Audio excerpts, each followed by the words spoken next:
So all the cameras and the attention may have been on new Birmingham manager Wayne Rooney, but it was Saints who stole the show with a decent win, 3-1 the final score. Steve, pretty comfortable in the end, and nice to get 3 goals at home. Yeah, and finally we've won a game by more than a single goal, which is another one of those sort of minor, sort of irritating things that we've managed to get off our backs this week. Yeah, it was comfortable. Birmingham didn't offer a great deal until they made a substitution that at the time looked really puzzling, because the lad they took off was by far their best player. And then obviously they bring Jay Stansfield on, and Carl Walker-Peters dozes off for a second, and all of a sudden it's game on. But once we kind of got our heads around it, we had a proper wobble for 10 minutes after that. But once we kind of got our composure back, and substitutions that we made help that, I think, kind of settled the game down a little bit more. Once we got our heads back in the game, there was no real contest, and put the icing on the cake with that third goal. Could have had a couple more really if finishing or sort of decisions in the final third had been slightly better. But yeah, good win. Made sure that we were sort of the positive side of the media storm with regards to Birmingham's new manager, and yeah, we're looking pretty well set now, I think. Yeah, there's plenty to get into.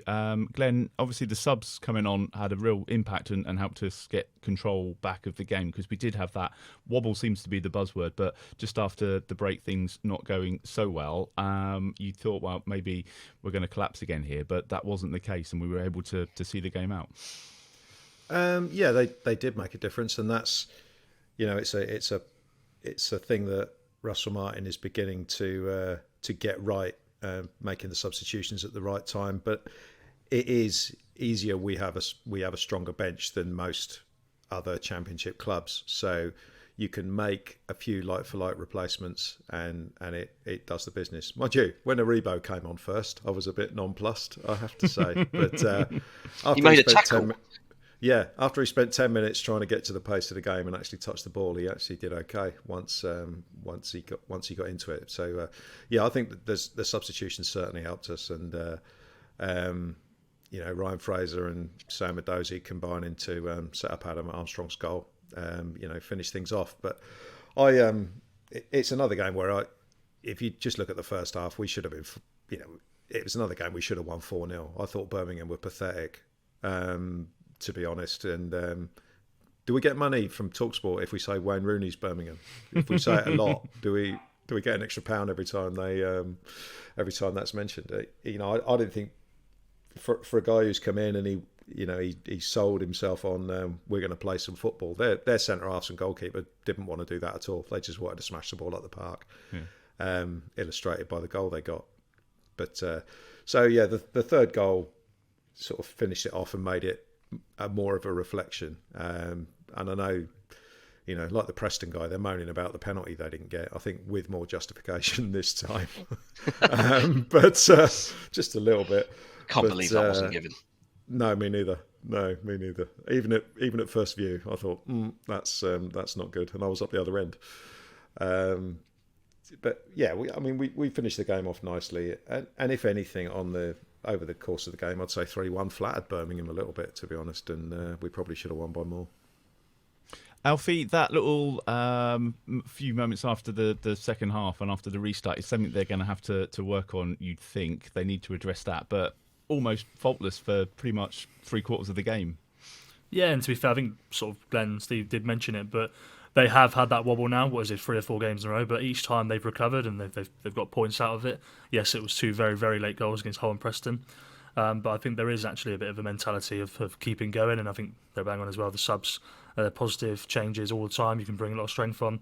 To be fair to Wayne Rooney, although he was moaning about the penalty, he actually did take it quite gracefully. He did say that he'd much rather have that happen every week than not have VAR in the Championship. He's not interested in having VAR, so fair play to him. And I did ask him about Russell Martin a little bit as well, because both of their ownerships at Swansea and DC United were the same, and he's a lot of credit to Russell. They know each other before the game, so Wayne actually was quite graceful in defeat, I felt. So a little bit of stick unjust perhaps for him, Glenn. But so many players that I wanted to, so many players I wanted to mention, because James Bree has come back in the team this week, and I don't know if any of us saw that happen. And to be fair, you guys did mention it last week, and I was certain it wouldn't happen. But fair play to him. He's come in. I thought he was decent against Preston. I thought he was really good again against Birmingham. So agreed. it would be tough for Ryan Manning to come back in now, I'd imagine. I think Bree will start at Millwall. Yeah, that's one of the questions for later. Who starts? Because he had a great week, to be fair. The whole back four, Steve, have been doing all right. Defensively, we're looking a lot more settled. Obviously, Harwood Bellis had a good game yesterday, and Bednarek was announced as man of the match, and obviously Russell Martin was waxing lyrical about him afterwards too. So things are starting to look solid at last. Yeah, finally, and it comes back to that structure, doesn't it? You've got a well, I was going to say settled back four, but all of a sudden we've made one fairly major change to it. But you got a relatively settled back five, really, with the keeper, and now we've got what seems to be a structure in midfield, supporting it and giving it a lot more protection.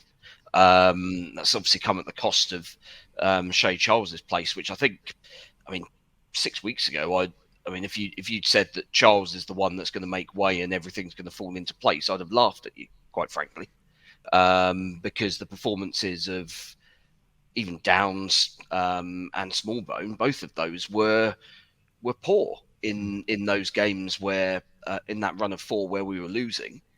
And Charles was the one that even though he made a couple of individual mistakes, he was the guy that looked like he had the kind of know-how for the system. And actually, it's turned out that the other guys do know. They've just got to be played in the right positions. And I think we've possibly stumbled upon it, maybe a little bit, but a little bit of trial and error, and we've possibly finally found the system that works for us. And defensively, and as you say, Bednarek getting announced as the man of the match, despite having, he had no sort of obvious sort of individual specific input on the game. There was no sort of one particular tackle that he won, no sort of goal-saving block, didn't score, didn't assist. Who picks that? Do we know? I assume it's the match sponsor. It was odd because when the club did the poll after the game for who was your man of the match, he wasn't one of the options. Yeah, that's odd. It might just be that everybody played out their skin, but I just found it a little bit strange. But it was, I think it was a fair choice. But I think the key with Bednarek is that it was very noticeable, especially first half, where I'm in the northern stand, when we're kicking towards the chapel, you see the defensive structure quite well from that position. And it was very noticeable that every single little passing triangle was with a view to getting Bednarek on the ball. He was the guy that was progressing the ball and passing it through the lines. They'd then occasionally try and switch it to Walker-Peters, but Birmingham were cutting that passing lane off quite well, so the ball didn't go out there as much. Even though Walker-Peters was often in loads of space, the ball just didn't go out there because the passing angle was blocked, unless you want them to go over the top, which I think we've probably cut those out as with an idea of they're slightly too risky, which is fair enough. But the passes into midfield were all coming from Bednarek, and that was the key to getting 3 or 4 Birmingham players behind the ball, and giving us a little bit of space to operate in. And that first half, we carved them open time after time. And as Glen said earlier, we probably should have won by more, really. But yeah, it's hard to kind of argue with how we're setting up now. And just a word for Flynn Downs, Alfie, because he was described as, was it monstrous? I think the word's used. He gets called monstrous every week now, in fairness. Yeah. That's a nickname which could stick, and long may it continue, because it's a very different player to the one that we signed. Yeah, and look, I think we all said it, didn't we? I think he actually was very ill before joining, and clearly wasn't ready to play. And I think maybe we discounted that a little bit. We didn't quite realise, but he is well into full fitness now. He's everywhere, so controlled on the ball, so controlled or so aggressive out of it, off the ball, and I think he's he's up there with the signing of the summer. I don't know who else I would put up there with him, but I mean, if there's any option to keep him, I know we're sort of very early days, but if there's any option to keep him beyond this summer, I would be activating that as soon as possible. I'm not sure there is, unfortunately. I think, obviously Taylor Harwood-Bellis as well. I think those two signings are potentially players they wouldn't have been able to get without the personnel that have come in. I don't know if we'd have been able to get Taylor Harwood-Bellis if Jason Wilcox wasn't there, and I think it's pretty unlikely that Flynn Downs would have come here, although he did need games, if Russell Martin wasn't the manager. So, yeah, a bit of stroke of fortune with those two, but Flynn Downs is absolutely brilliant. I think, as you pointed out yesterday, Glenn, we're in pretty good shape, but a decent striker does transform that team. We'll get on to Wednesday night in a minute, but that was kind of case in point as well, wasn't it? The ball was into the box and just nobody there sometimes.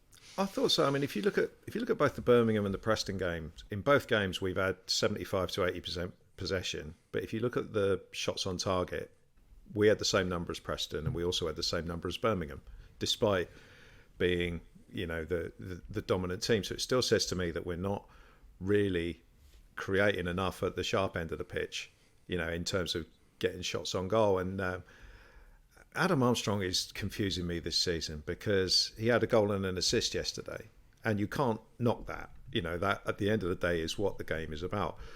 But I thought a lot of his sort of play in open play was quite poor, in that he would get knocked off the ball, he would try a pass that wouldn't work and stuff like that, and a lot of our attacks broke down on him. And I just can't help but think that overall as a team, we, if Ross Stewart turns out to be what we want him to be, then it will take the whole team to a different level. And then we are 4-0 up against Rotherham at half time. We have put Birmingham out of sight, and their goal doesn't matter. That's kind of the way. I think we're in very good shape at the moment, but I still feel at the moment that this we do have a bit of a gap up front. I'm not saying for a second Adam Armstrong shouldn't play, but I think that there is more to come, from the team in that area. Do you think, Steve, Ross Stewart comes in for Alcaraz? Is that kind of how that works, or how do you get them both in the team, or is it one or the other? Because if Ross Stewart is the player that we think we've signed, then it will be a nice problem. Certainly a nice problem to have. I don't know. I think I kind of see him as our main focal point. So I think, unless you're going to play Adam Armstrong out wide, which I kind of rather not. We seem to have decided that he can play in midfield on the strength of one decent performance away at Plymouth. But I kind of think that he's probably end up going to replace Adam Armstrong. I just can't see who else he replaces. Charlie Alcaraz is our most technically gifted player for me. If he's fit and he's in form, you start him. Okay, he might not. He probably isn't going to last 90 minutes every week, because his kind of style is so sort of all action. And maybe that's kind of one thing that Russell Martin could be coaching him, is how to kind of conserve your energy a little bit, because you don't need to be herring after everything from the first whistle. You got to kind of pace yourself, and that was one thing that I think James Ward-Prowse always did brilliantly, was that while yes he had the stamina to go the full 90 plus minutes, but it was because he knew when to go into sort of that overdrive pressing mode and when to sit back. So if we can kind of teach that to Alcaraz in a slightly different way, because he's obviously not the same sort of player. We want him to be much more attack focused and being the guy that links the midfield to the attack, and getting in the box and scoring goals like he did yesterday. Him getting beyond the centre forward and being the guy on the line to tap it in is exactly what the player in that position should be doing. So that's a great sign from yesterday. But I would like to see Alcaraz starting every game when fit. So I as I say, I think as and when Stewart is up to speed, I think he's coming in as a centre forward, and it's Adam Armstrong that might lose out, which sounds ridiculous when he's one goal off the top scorers in the league. Yeah. He's also started every game for Russell Martin. He's played only less minutes than Kyle Walker-Peters. He's operated in like 3 or 4 different positions. So I would personally be very surprised if Adam Armstrong comes out of that team at all this season. I don't think it will necessarily happen. It's just from a positional perspective, I think it's what makes the most sense. I would see if Stewart is as good as we think. I would see it as Camaldine and Adam Armstrong either side of Ross Stewart, and then Alcaraz potentially having to adapt his role or get a little bit better in a different role. Possibly. But he could play where Stuart Armstrong plays when Stuart Armstrong can't. It's also going to be a problem for a long time away, because even if Ross is available for West Brom in 2 weeks, let's say, he ain't going to be starting games for 4 or 5 weeks. I wouldn't, or maybe 3 weeks. I wouldn't imagine. It does seem more positive this week, though, Alfie. I mean, he started to feature on the social media channels, and obviously he was there yesterday with Jack Stevens. So he's there now. We're seeing him as a presence. So, and I know that he was talking about him this week to say that he's almost close. Yeah, Russell said in very simple terms that he'll either play this weekend or next, and I imagine it'll be next if I had to guess. But yeah, he'll be there within the next 2 weeks. But as I just said, I'd be very surprised if he starts, because I think we've seen with Camaldine how slowly Russell likes to sort of reintegrate the players and give them the chance to build their fitness up. And Camaldine was only out for 3 months, whereas Ross has been out for 10 months. So yeah, I think it'll be a slow introduction for him. It is odd that we've scored, 5 goals this week, and we're still desperate for like a number 9 to come in and start. It's a nice problem to have. I did feel sorry for the ex-Birmingham manager this week, because obviously he got sacked, replaced by Wayne Rooney. Not only is all his hard work unravelling, I saw his name linked with Reading this week if they were to sack Sellers. So you've got to feel a bit for John Reading Eustace Reading haven't got the money to sack Sellers, let alone bring in someone of John Eustace's calibre. Also, Bristol City have just sacked Nigel Pearson. Well, this is it. There's a lot of Championship jobs up for grabs all of a sudden. You've got QPR, managerial merry-go-round. Millwall as well, of course. Yeah. I mean, Watford are only a game away from sacking a manager at any given moment as well. So yeah, I mean, John Eustace will get a Championship job before Christmas, I think.